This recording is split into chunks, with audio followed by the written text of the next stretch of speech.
തലസ്ഥാന ജില്ല വീണ്ടും ഗുണ്ടാപ്പക ഭീതിയിൽ.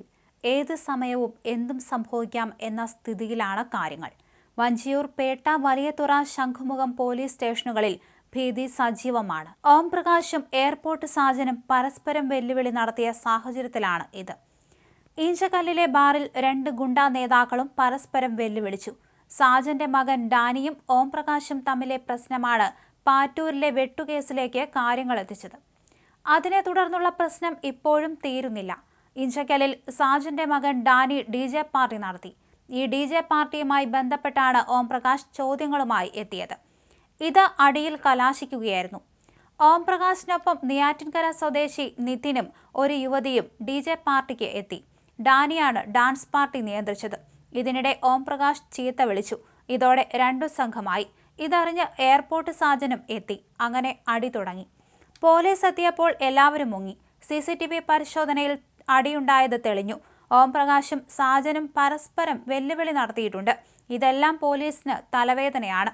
എയർപോർട്ട് ഡാനി എന്ന സ്റ്റെഫാനും വലിയ പോലീസ് രാഷ്ട്രീയ ബന്ധങ്ങളുള്ള ആളാണ്.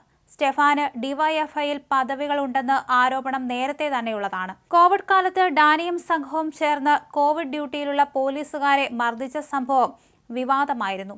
ഇതിനു പിന്നാലെ അറസ്റ്റിലായ ഡാനിയെയും സംഘത്തെയും രക്ഷിക്കാൻ പ്രാദേശിക CPM നേതൃത്വം ശ്രമം നടത്തിയെന്നും, എന്നാൽ സ്റ്റേഷനിലെ പോലീസുകാർ ശക്തമായ നിലപാടെടുത്തതോടെ അവർ പിൻവലിഞ്ഞുവെന്ന് റിപ്പോർട്ടുകളുണ്ടായി.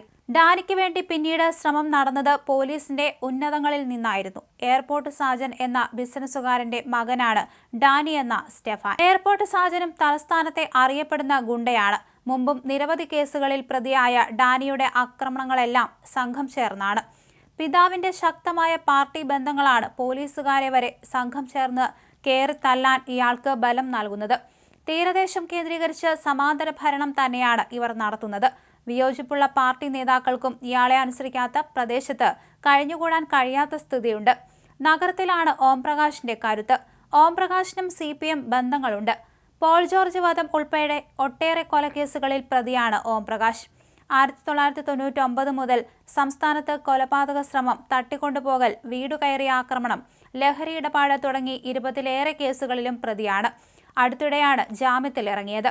പാറ്റൂർ ഗുണ്ടാ ആക്രമണ കേസിൽ മുഖ്യപ്രതിയായിരുന്ന ഓംപ്രകാശിനെ 2 മാസം മുമ്പ് തിരുവനന്തപുരത്ത് വാഹനാപകടവുമായി ബന്ധപ്പെട്ട കേസിലും കസ്റ്റഡിയിലെടുത്തിരുന്നു. പല സാമ്പത്തിക ഇടപാടും കരാറുമായി കേരളത്തിലും ഗോവയിലും ഇയാൾ പ്രവർത്തനം വ്യാപിപ്പിച്ചിട്ടുണ്ടെന്നാണ് സൂചന. കൊച്ചിയിലെ ഓംപ്രകാശിന്റെ അറസ്റ്റും DJ പാർട്ടിയും സിനിമാക്കാരെ പോലും പ്രതിക്കൂട്ടിലാക്കിയിരുന്നു.